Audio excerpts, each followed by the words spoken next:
It is your girl, Jiggy G, one half of Afropunk's Channel Interference, which I know y'all been watching. Hello, that's why you're here.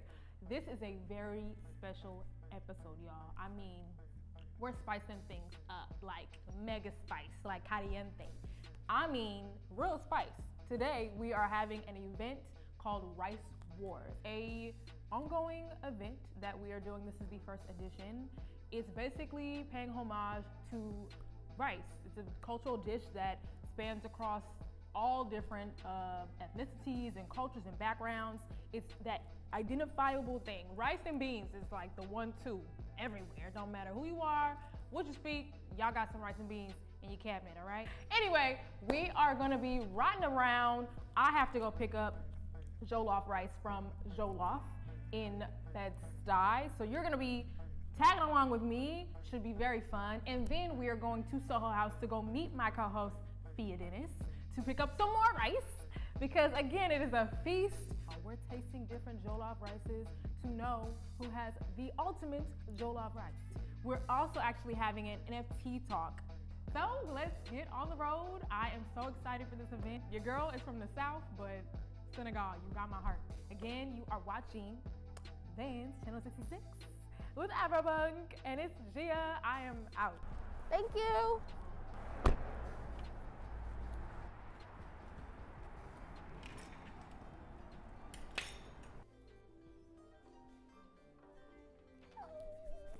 We are here at Jollof Restaurant in the heart of Bed-Stuy.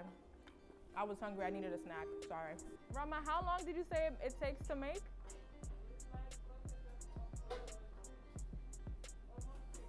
3 hours.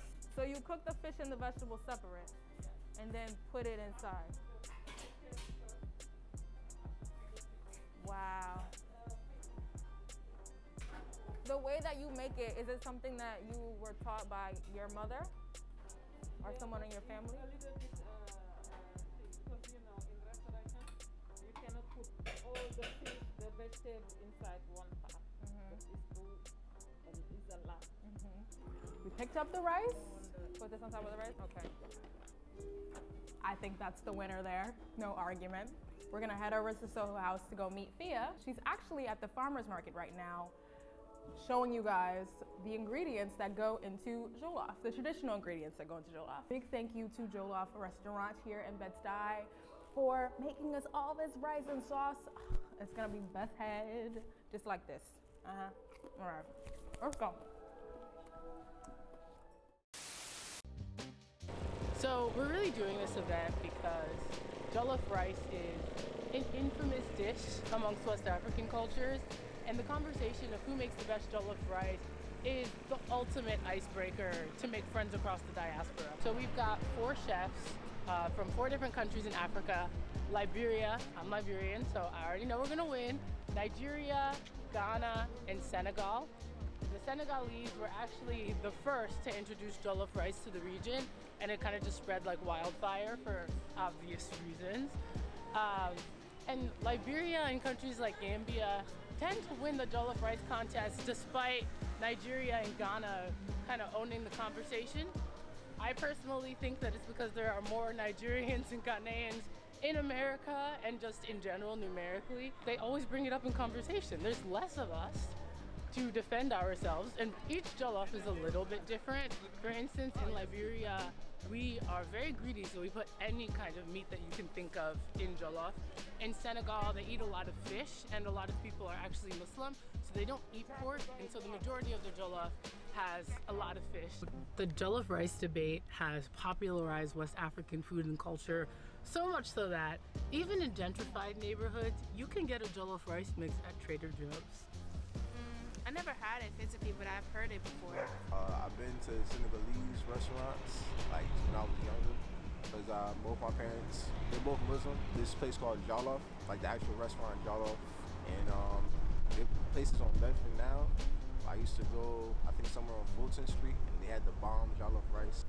Yeah, I've tried jollof rice before. I live in New York. When I first moved to America, I lived in New Hampshire, went to college there, and the only Africans were Ghanaians and Ethiopians, so I've I had jollof rice multiple times with like my Ghanaian friends in New Hampshire. Africa, like for Uganda, our version is pilau, which doesn't have like the sauce base, but jollof, like the tomato stock, and like jollof ties a lot of meals together. Like it's the center of like the meal, and like, yeah. All of West Africa on Twitter was going absolutely crazy when they saw that Trader Joe's was selling a jollof rice spice kit. There are so many West African chefs who sell their own jollof rice spice kits, some of which are actually going to be with us today. Trader Joe's jollof rice, I would say, it's just an insult to African people in a way, because listen, we don't do fast food, we don't do packaged food. We put a lot of love and culture into the food we prepare. So just having something pre-made and just throwing in the oven and all that, it's just ridiculous. Chef Shegun Odofa, I have a catering company, and I basically a foodie. I cook food all the time. There's no party in West Africa, I would say, without the presence of jollof. So you need that perfect jollof rice, you know, because food is something that brings people together. And when people come to your party, you want to make sure you serve them the best. My greatest jollof rice memory was actually making it by myself at age 4, picking up little rice on the kitchen and making a makeshift stove with a can and all that. And that was my really first experience. Apart from being a chef, I happen to be an historian. Jollof rice actually came after the colonial masters came because of the introduction of tomatoes. And I think the people of Wolof started cooking it in Senegal, and every other part of West Africa started, you know, doing the same thing, and people started making it in different ways depending on the rice they have in their region. I'm not a fan of Trader Joe's jollof rice. I have a good friend, Michaela Warraby. She's a makeup artist, and her motto is "Let's decolonize jollof." And so I completely agree with that. My name is Dominique Tolbert of Michon Spices. I'm here representing Liberia at Jollof Wars at Soho House, New York. All West Africans claim they have the best jollof rice, but Liberians, in my opinion, have the best. Our dish is a combination of all the various regions of Liberia, all the different tribal identities especially. A lot of West Africans' jollof typically will just have no meat in it, or maybe one meat. For us, we put everything in it. So smoked turkey, ham hocks, seafood, vegetables, everything, and it's a perfect representation of the people of our country. Tastes good to have all that good stuff in there too. The region has different kinds of rice. That's our staple. It's almost like your Chinese fried rice, or the Louisiana jambalaya, or the Spanish paella. So you have regions that have this go-to rice that's fast, that's easy. You can add fried chicken on the side, you can add pork, you can have anything.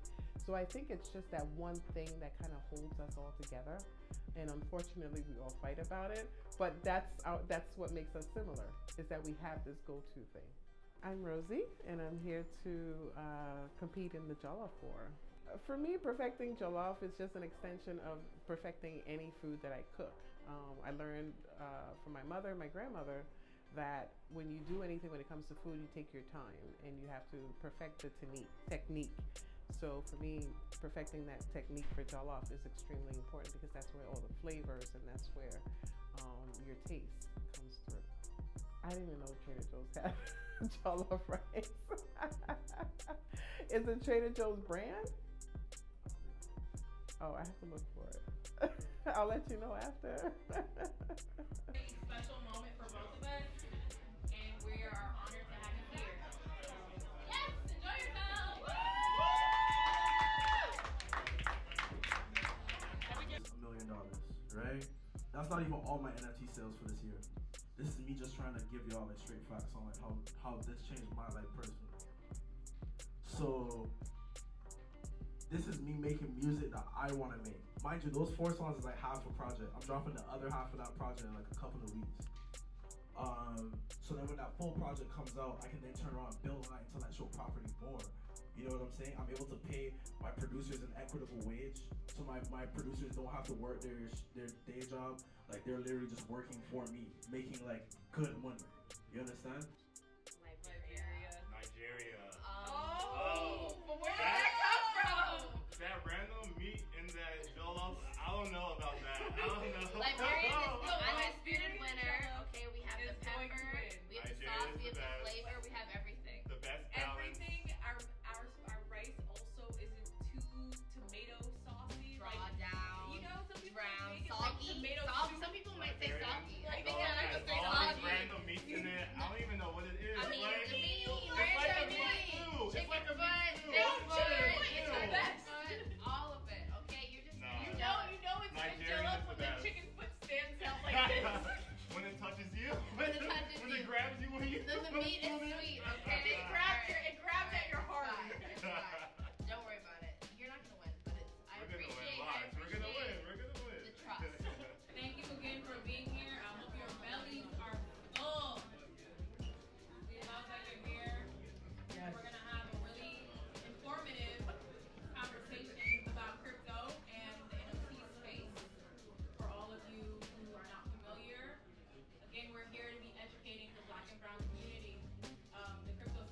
amazing guests for you guys today. I'm not sure if any of you guys watch, but if you're in this room and you know us, you should be watching Interference, our show on bands.